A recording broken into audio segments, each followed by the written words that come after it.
Wonderful.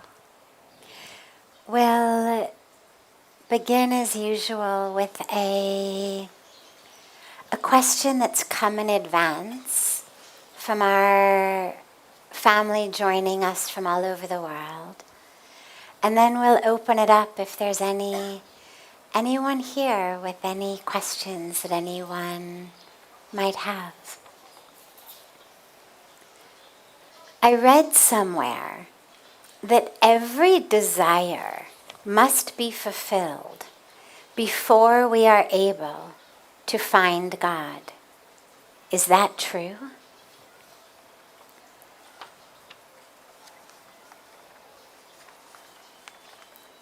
So it's true on one level and not true in the way that it gets understood. So the way that the questioner has asked it, that every desire must be fulfilled before I can find God, well, what that makes most of us think is, okay, I want this. First I have to go and get them all, do them all, have them all, achieve them all. And only then I can embark on my spiritual path. Ki jab tak many sare desires poured nahi kiya, adhyatmata ki rasta pe chal nahi sakungi. But that is not true. And in fact, all that's going to do is lead you in a life, and not just one life, but lifetime after lifetime after lifetime, of trying to fulfill all your desires so that finally you can achieve God. As though somehow God is the,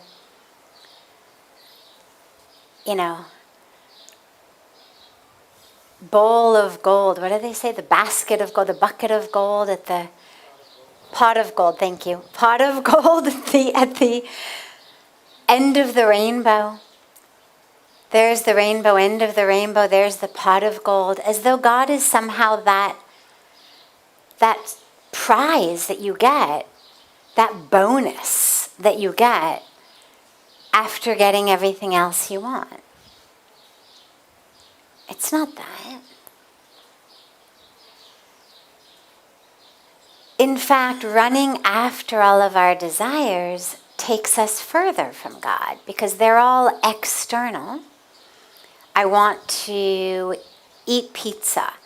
I want to have a bigger house. I want to have a Mercedes car. I want to have diamonds. I want to have a sari like this, a vacation here, this item, that item. Or I want to achieve this in my career. I want to reach here in my goals. They're all external things. So the more we run after them, interestingly, the farther we are moving away from God. So on that level, no, that is definitely not true. And yet, the questioner has taken this from a spiritual sight because it is simply a slightly misinterpreted truth. What the truth really is that as long as I've got desires, as long as I'm full of desires, I'm not going to be able to really know God. But that doesn't mean that the answer is to fulfill all my desires, because desires just create more desires. Today I've got a bicycle, or maybe let's begin earlier. Today I'm walking, I desire a bicycle. Then I get a bicycle, I desire a motorcycle. Then I get a motorcycle, I desire a car. Then I get a car, I desire a nicer car. Then I get the nicest car and I desire a private airplane. Right? So desires just create more desires. So the idea that you cannot simultaneously be connecting and knowing God while you're full of desires is absolutely true. But the answer is not go out and try to fulfill them all so that you can finally know God. The answer is to free yourself from the desires, which is not from fulfilling them.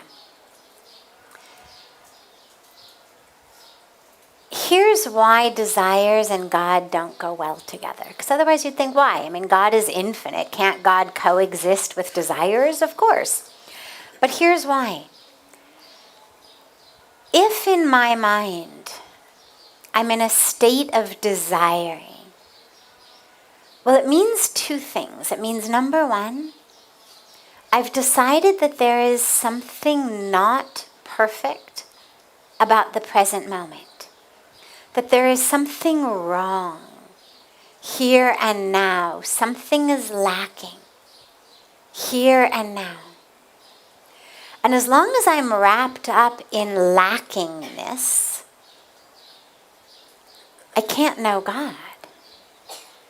Because to know God is to know fullness, completeness, wholeness.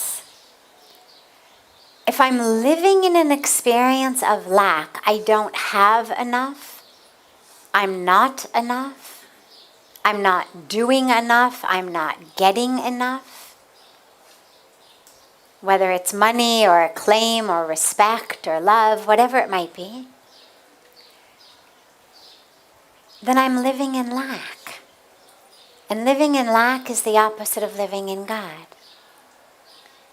To live in God is to know abundance, to know fullness and wholeness. So as long as I'm holding on to desire, it means that my entire internal psyche is founded, is growing out of a soil of lack, which means I'm pushing away the truth of God. Every time my mind says, I don't have enough, I'm pushing God out. Because to say I don't have enough is to deny the very presence of God. The other reason that desires can't coexist with God is desires are always taking us into the future. I want to have this. When I get to eat pizza, it's going to be so good. Oh, when I finally get that thing I'm wanting. Oh, and we're daydreaming. Meaning I'm not here in the moment. I'm off at some point in the future. But in order to experience joy, peace, divinity, fullness, first I've got to be here. If I'm not here, how can I be in moksha, in enlightenment, in joy? If I'm not even here, I'm in the future somewhere when I finally get what I want. Well, then I'm missing the moment. And everything worthy of having has to exist in the moment. You cannot be happy tomorrow. You can only be happy right now. You cannot be in peace next week. You can only be in peace right here, right now. And so those are the two reasons that we've got to free ourselves of desires in order to experience God. And the way to free yourself is it's not about pushing away desires. Because then again, you're just pushing. No, I'm not desiring. Really, I'm not interested in pizza. Not thinking about pizza, not wanting pizza. Well, my mind is still full of not wanting. But wanting is still there. Now it's just not wanting. I'm not wanting. Oh, those people are wanting to get rich. I am not wanting to get rich. See, those people are all running after name and fame. I am not wanting name and fame. So what's my mind full of still?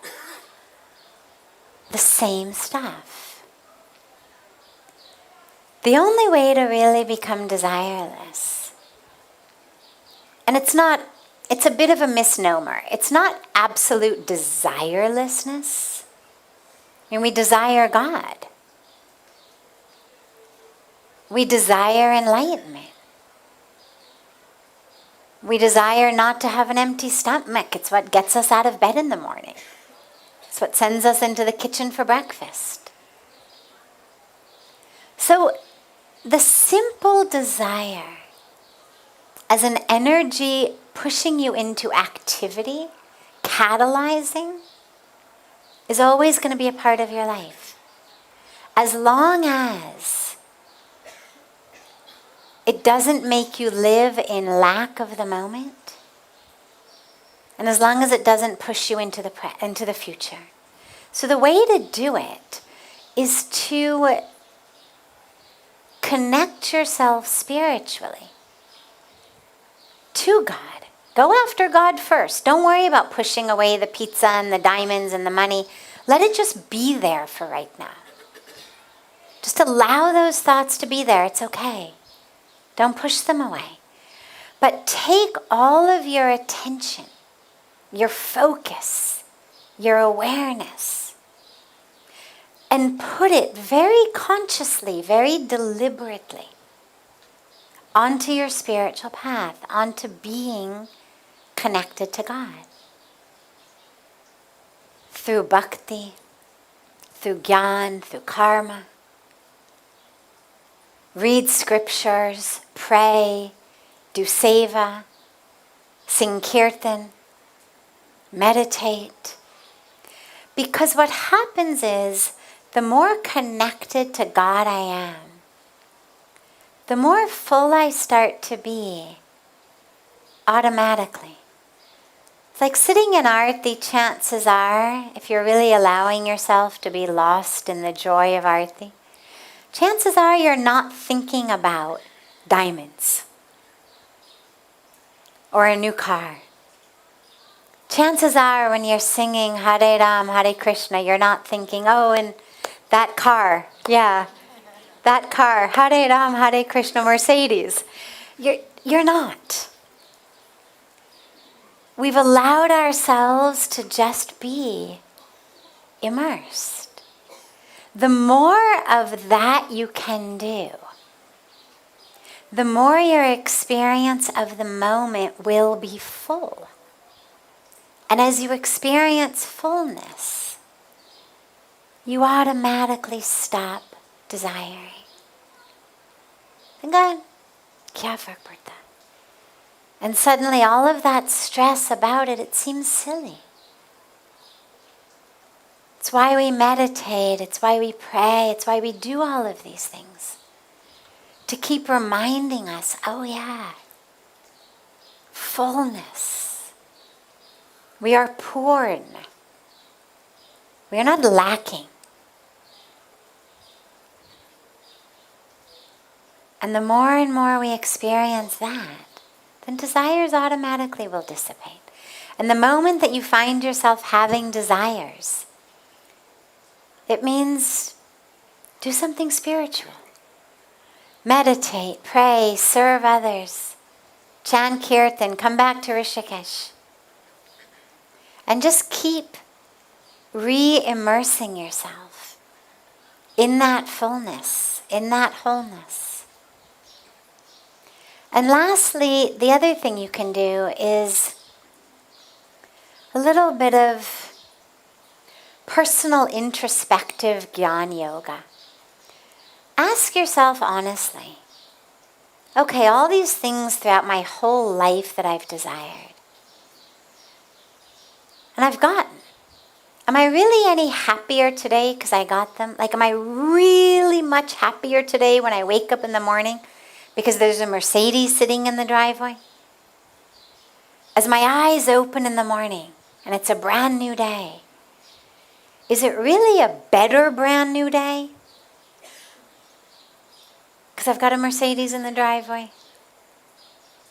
And what you'll find if you're really honest with yourself is no. And you see this all the time, people who have everything.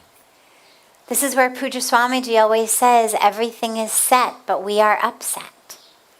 We keep setting everything in our life more and more, but we're still upset. So the fulfillment of desires never brings us what we think it's going to bring us. And so finally it's time, just allow yourself introspectively to have this gyan. Hare, I've done this. I've done this. I know what it looks like to keep chasing things. Let's try something else. Maybe there's a reason that the eyes of the sages and the saints just shine. Maybe they've actually achieved something, experienced something that I don't know. You can always go back to desiring or running after money. But give yourself some time to just see what it would be like if you merged into that which is already full, already whole, the divine in you.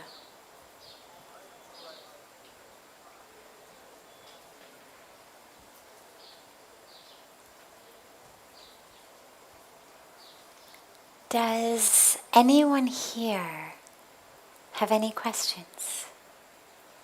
If you just raise your hand, she'll bring you the... Yes, in the back. She's just going to bring you a microphone so that our family joining us online can hear you through the camera. Yeah. Hello, ma'am. It's pleased to hear you personally. I have a question that if you can describe a little bit about where is heaven and hell in space. I'm sorry, if I can share about? Heaven and hell. Heaven and hell, okay. In space, according to modern space, if you can throw some light. Heaven and hell in modern space. Yes. So, this space right here I am in, literally, like this chatai, let's just call it this very physical space, not even the whole chatai, maybe I'm occupying a third of the chatai, this asana, either can be heaven or it can be hell, based on what's going on in my mind at the present moment. My mind literally is turning this space into heaven or hell. And not just for me. Because if you get close enough, if you come and you start to sit near me, maybe you occupy this part of the chatai. If I've turned this area into hell, you're going to feel it. You're going to feel when you come and sit down, because that energy of anger, of hatred, of misery, of jealousy, of resentment, well, it doesn't live only in my brain. You've asked a question about, modern space and science. There's a very interesting new discovery that a dear, dear, beloved friend of mine and a very respected scientist named Dr. Bruce Lipton shares about, where it used to be that in order to do brain scans, you had to literally, put all the electrodes on somebody's head and then you'd get a reading of their brain waves. Now, you can do brain scans without actually touching someone's skull. You can put the electrodes a few inches away from the head and still get a brain reading. which means something incredibly powerful. It means our thoughts actually emanate into space and are impacting the world around us quite literally enough that the electrodes are giving you a brain graph of what's going on in my brain, even though they're simply sitting in the space around my skull, outside of my head. Now, this is what our sages and our rishis have been telling us for thousands of years. Jaise drishti, vaise shushti. So, science now has developed tools that are discovering what we've got written in scriptures. So, heaven and hell is based on how I am living, how I'm thinking, what I am creating. Now, first I experience it. It's happening inside me first, and then I'm sharing it. And this is why there's some people who you feel like, certain people you don't want to spend very much time around them. It's what we would say, bad vibrations, right? Good vibrations and bad vibrations. Well, what does that really mean? Well, we now know scientifically it literally means you are emanating energy of love, of positivity, heaven. I am creating heaven here. And if you come into this area, you're going to experience it. Now, even though they haven't yet developed a machine to test it, in terms of my brain, we also know that it emanates even further. Because we know that what we think is literally creating that which is happening in our world. Because it changes. It changes how I speak. I speak based on what I think. I act based on what I think. I live based on what I think. And if I do that, then those are the sorts of karmas, actions, I'm going to be performing. So those are going to be the results I'm getting back in my life. So we are literally creating heaven and hell. It's said beautifully in the scriptures, man eva manushyanam karinam bandha mokshayo. The mind is the key to freedom or bondage, or heaven or hell.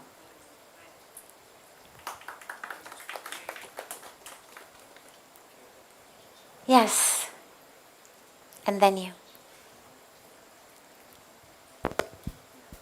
Good evening, Sadhviji. I've seen your live session on Instagram as well, and I've been coming here to the satsang as well. But when I see the live session, you are the same. What you're saying is the same.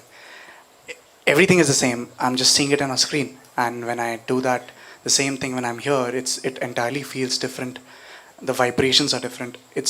So why is there something wrong with me?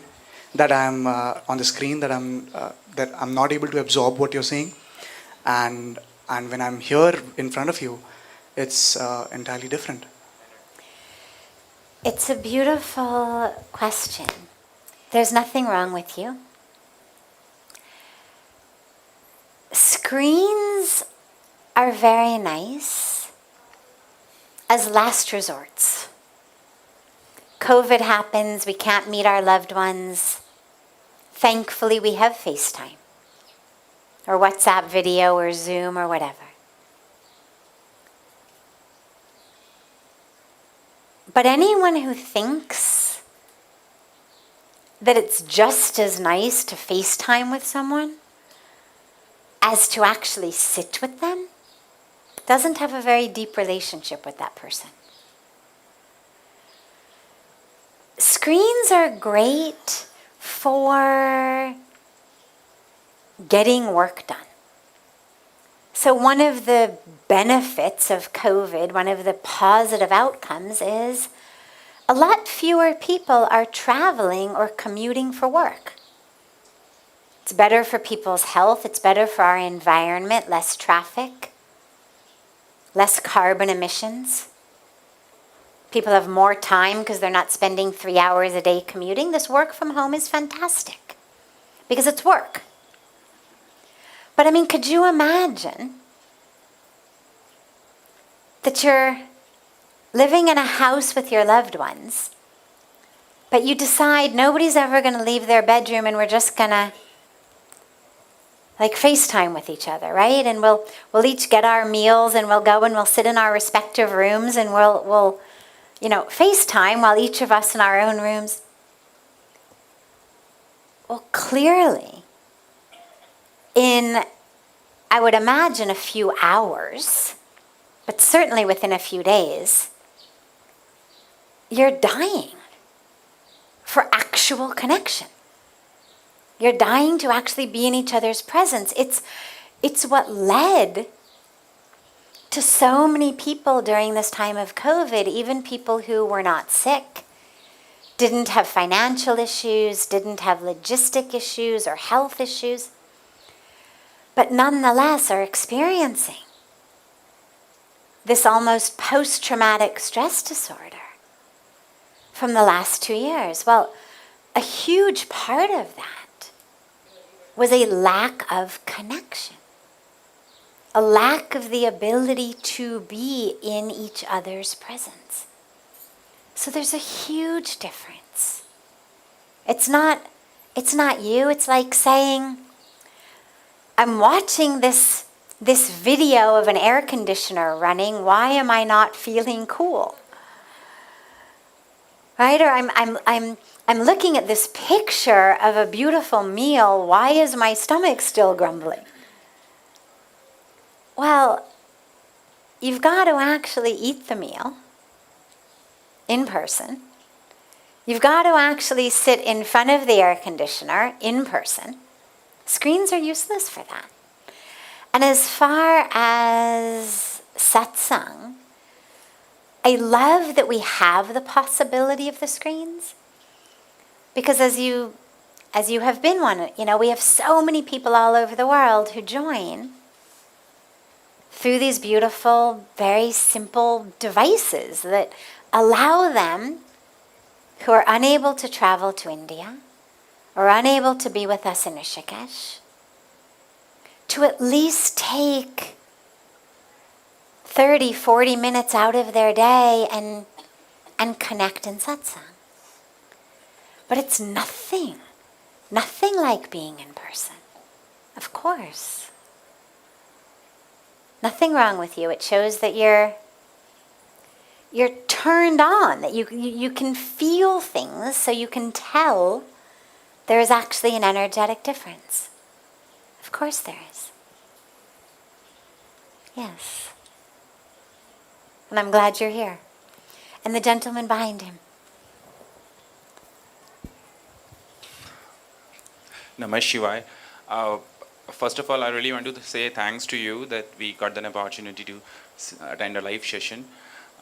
I don't have any question, I just have one request. Can you please share one of your divine experience? Thank you. Sure, and we'll take this as the last question request. Divine experiences. God, there have been so many, but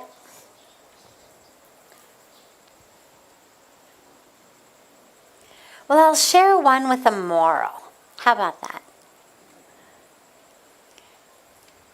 Because sometimes divine experiences are just simply that. They're just divine, and the moral, the teaching is only for you of that experience of oneness with God. And I've had a whole bunch of those. But sometimes divine experiences actually come with a teaching that one can offer to others. So I'll give you one of those.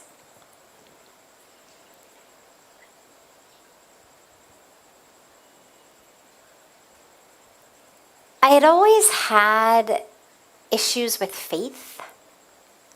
I wasn't raised in a religious family or even a spiritual family. And faith in God was just never something I had before I came to India. It was never something I realized I didn't have and missed. But when I came here and I had these divine experiences, it connected me to the divine in this extraordinary way that brought about great faith. However, there was still the American academic skeptic in me that would arise periodically, particularly during times of stress, mental stress, physical stress. And one time, Pujya Swamiji and I were in London. And I was jet lagged. We had been traveling a lot. So there's just this element of some physical stress on the body, not getting enough sleep, overtired. And it was winter time, and Indian people I've discovered in the winter, in places where they've got central heating, turn on the heat really high in the winter because people like to wear sari blouses instead of sweaters. And so they crank the heat up really, really high so that even if it's snowing outside, in the house they can be just in a sari blouse. Now, I don't do very well in the heat at all. Cold, no problem. Heat and I don't really get along very well. So I had spent this time in London very, very hot. Houses were hot, cars were hot. And when you use artificial heating, it dries up the air. So I was thirsty all the time. I was hot, I was thirsty, I was tired, I was jet lagged. Okay, so that's the scene. Now, we're driving from the house that we were staying at in a suburb outside of London into London City to meet with some people. And the people we were going to meet with, I won't mention their names, of course, but they are well-known industrialists. Very, very, very well-to-do, very well-known names of old money, names, prestige, image, wonderful, wonderful, wonderful family, beautiful, beautiful people. And we were going there. It's about a 45, 50-minute drive. I'm hot, I'm thirsty. So we arrive, and as you know, the first thing that people do usually in an Indian home is they offer you water. So we sat down, and they didn't offer water, but the help came out and said, "Can I get you some tea or coffee?" Now, Pujya Swamiji had taught me, as renunciants, we're not supposed to ask for things.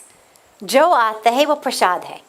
Aise maan ke chalo ki jo bhi aata hai prasad hai, or don't ask. So I said no to tea and coffee, thinking wo to pani to le aayenge anyway, naturally. They looked at me, young white woman, they're like, "How about a cold drink? Coca-Cola?" I was like, "No, I don't drink those." Thinking, well, to pani anyway they're going to bring. So they didn't. We meet with the family for a while. It was a beautiful meeting. Maybe 45 minutes or so later, the help comes back. "Are you sure? No tea, coffee, cold drink?" And I'm thinking, just give me a glass of water, please. But they didn't. Everything else they offered. So we finally leave and we sit in the car. And I say to the devotees who are driving us, remember, we're now in the middle of London City.